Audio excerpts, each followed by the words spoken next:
So అట్లా మన మన మన హైదరాబాద్ ఇట్లా కయ్యాలు పెడితే ఇట్లా కొట్లాటలు పెడితే ఎవడొస్తారా పెట్టుబడులు? ఇప్పుడు ఒక 50 కోట్లు 100 కోట్లు 1000 కోట్లు ఎవడని తీసుకొని వచ్చి కంపెనీ పెడదాం అనుకుంటారు. ఓ ఐటీ కంపెనీయో ఫార్మాసిటీ కంపెనీయో ఒక వ్యాపారం పెడదాం అనుకుంటాడు. ఇలా ఎప్పుడు కాల పెడతాడో తెలియకపోయినప్పుడు ఎందుకు వస్తారా వాడు? మరి రాకపోతే ఏం తిని బతారా? దొడ్డు రేషన్ తిని బతకాలి కదా. పిచ్చి లంచ కొడుకులు అంటే సామాన్యుల దగ్గర పైసలు ఉండొద్దు. ఇట్లాంటి 4 చేయండి, ఇట్లాంటి గొడవలు చేయండి. ఎవడొస్తారా పెట్టుబడి? ఎవడు రాడు. పిచ్చి బాడుకోలు ఆలోచించగలుగుతారా?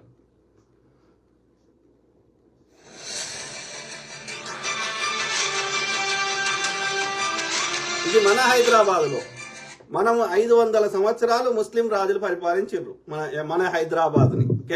ఓకే గోల్కొండ ఇవాళ ఏది గోల్కొండ కుతుబ్ షాయిలు కట్టినదే, ఇవాళ హుస్సేన్ సాగర్ వాళ్ళు కట్టిందే. ఇవాళ హుస్సేన్ సాగర్ బొమ్మలు పెట్టుకున్నది. అట్లాంటివి 100 కట్టిరు. హైదరాబాద్ నగరాన్ని నిర్మించిందే వాళ్ళు, గోల్కొండ కుతుబ్ షాయిలు. వాళ్ళు 194 సంవత్సరాలు పరిపాలించారు.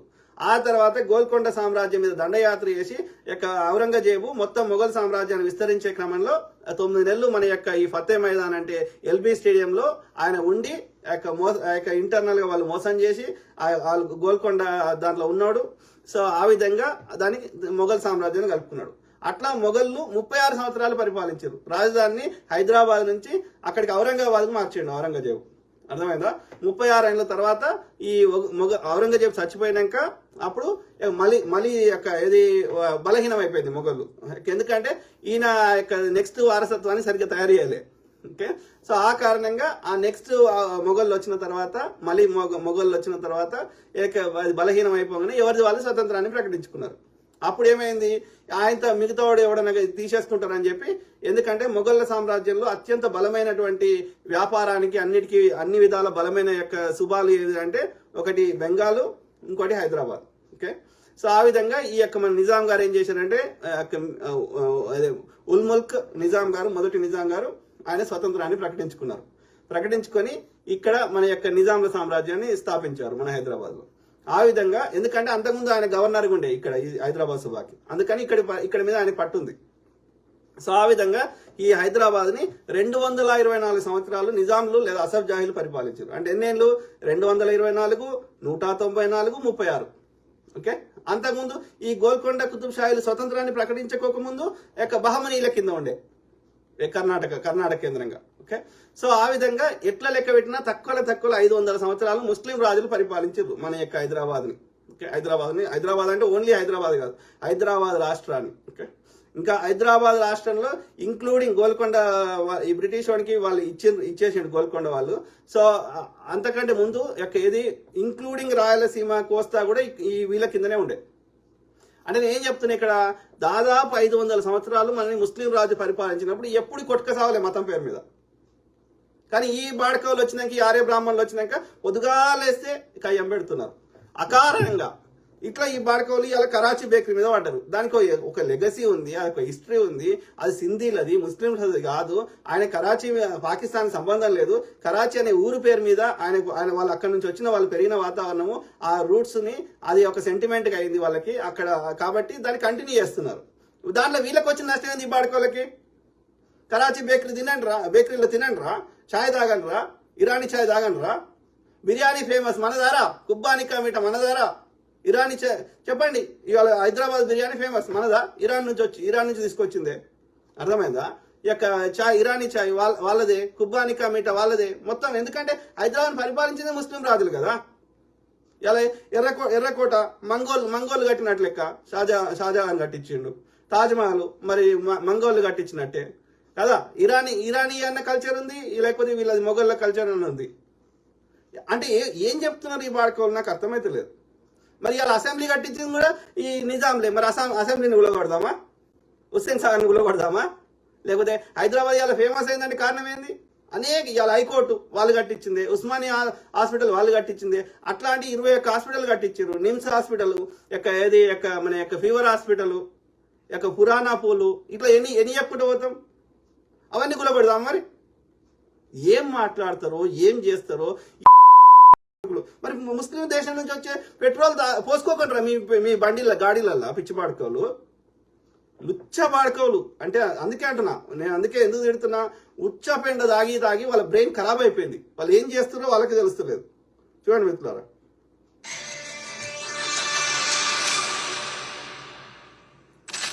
యుద్ధం వేళ బీజేపీ సొంత గడ్డపై విద్వేషాలను రెచ్చగొట్టేందుకు ప్రయత్నించింది. హైదరాబాద్ నాడిబొడ్డుపై 1953 నుంచి ఉంటున్న కరాచీ బేకరీపై దాడికి పాల్పడింది. అది పాకిస్తాన్ పేరని దాన్ని మార్చుకోవాలంటూ డిమాండ్ చేసింది. 1947లో విభజన సమయంలో కరాచీ నుంచి తాము వలస వచ్చామని, తమది పూర్తిగా భారతీయ బ్రాండ్ అని ఓనర్ శ్రీ కాంచన్ రామ్నాని ముందే తెలిపారు. కాదు ఆయన ముస్లిం కూడా కాదు. ఇంకా వీళ్ళ ఆలోచన చూడండి, పిచ్చిమండ కొడుతుంది. हमारे ग्रैंडफादर हैदराबाद में स्टार्ट किए थे कराची बेकरी, और हम लोग आज 72 इयर्स हो गए. हम लोग नेशनलिटी हम लोग इंडिया का ही है, हर चीज हमारा, हर चीज इंडिया में ही है, हर चीज ब्रांड हमारा कराची बेकरी इसलिए रखा गया था क्योंकि हमारे ग्रैंडफादर जब 1947 में पार्टीशन के बाद जब इंडिया आए थे तो वो अपनी एक मोहब्बत और वहाँ से अपना जो नाम है वो लेकर आए थे. షాప్ ఎదుట ఒక పెద్ద ఫ్లెక్సీ సైతం ఏర్పాటు చేశారు. కానీ కేవలం హైప్ కోసం మత విద్వేషాలు రెచ్చగొట్టేందుకు బీజేపీ అనుబంధ సంస్థ బీజేవైఎం నేత వంశీ యాదవ్ నేతృత్వంలోని ఒక గ్రూప్ ఏకంగా కరాచీ బేకరీపై దాడికి తెగబడింది. ఆ బేకరీ సైన్ బోర్డు కూడా పగలగొట్టింది. కొందరు నాయకులు బేకరీలోని బిస్కెట్స్, కేకులు సైతం ఎత్తుకెళ్లారు.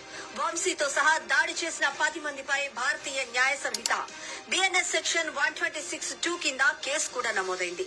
దీనిపై అటు ప్రజల్లోనూ ఇటు సోషల్ మీడియాలోనూ విమర్శలు బాహాటంగా వెల్లువెత్తుతున్నాయి. బీజేపీ అనుబంధ సంస్థ బీజేవైఎం చేసిన దాడిని గౌరవ మంత్రి సీతక్క కూడా ఖండించారు. ఈ దాడి హేయమైన చర్య అని అభిప్రాయపడ్డారు. బేకరీ యాజమాన్యానికి రాష్ట్ర ప్రభుత్వం అండగా నిలుస్తుందంటూ హామీ ఇచ్చారు. అయితే తప్పు చేసిన తమ పార్టీ నేతలను మందలించాల్సిన బీజేపీ మాత్రం అబద్దాలతో కాంగ్రెస్ పార్టీపై విషం చిమ్మింది.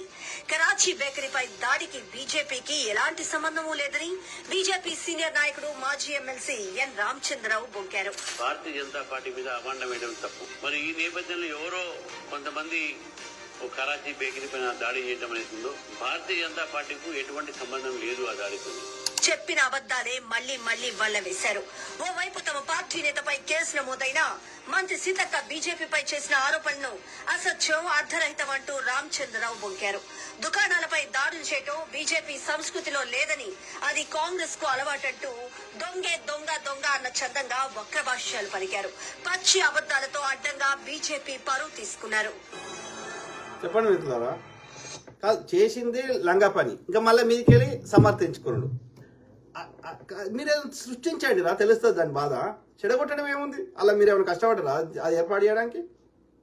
కాబట్టి ఇట్లా అయితే పెట్టుబడులు రావు, నేను వీక్తాయి.